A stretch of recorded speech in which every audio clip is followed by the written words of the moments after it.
The Greaseman here, perking and working and having a ball. Even though it is cold outside, this is your perfect opportunity to break out that dog-eared copy of the Hobbledogaga Handbook. And check out Chapter 109. Ho, ho, ho, Hobble.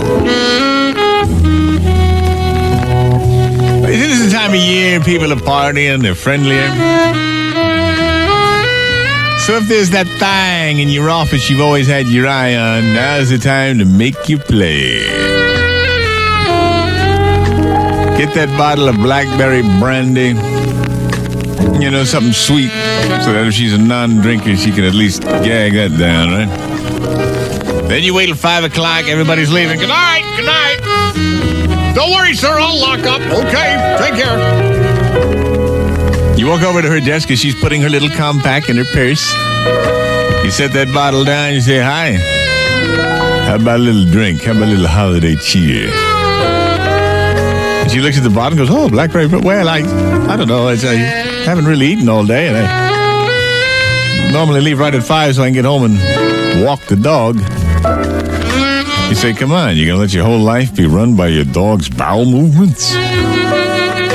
She says, you know, that you're right, I kind of do. You know, I plan my whole life around, I got to get home, walk the dog. You're right. I mean, you know, his GI tract is my agenda for the day. Sure, I'll have a drink with you, why not? So you pour yourself a couple of shots. Pour them tall and neat. And you start talking there. The warmth of that brandy finds its way to her tummy. She suddenly loosens up a little bit. After you talk for a while, you say, so you sit at this desk all day. I see you sitting here all day. It doesn't look too comfortable. And she sits there and says, oh, yeah, I have all my things here. Say, boy, it must be a strain as you get behind her and start rubbing the back of her neck. Sinking your powerful thumbs deep, deep into it. And she goes, oh, God. Oh, God. That's when you try that first experimental kiss on the top of her head or perhaps the back of her neck. If she reacts stunned and pulls away and looks at you like a madman, take your bottle, AMF. But sometimes, you know, as you dig those thumbs deep, you place your lips on the top of her head, she may react by pushing back, by responding with replied pressure. That's when you know you got it. That's when you spin her around in the chair and knock everything off that desk here. Stupid pictures of her dying here. Don't even take off your shoes. That only heightens the pleasure. And with a little bit of luck, you've stepped in some gum. Some gum on the way to work. So as you're rutting, you know, little pieces of paper get stuck to the bottom of your shoes. It's just so tough. Well, you don't have to go for the desktop. Since you've already been rubbing the back of her neck, you can just spin her around for the old stand-up gobble.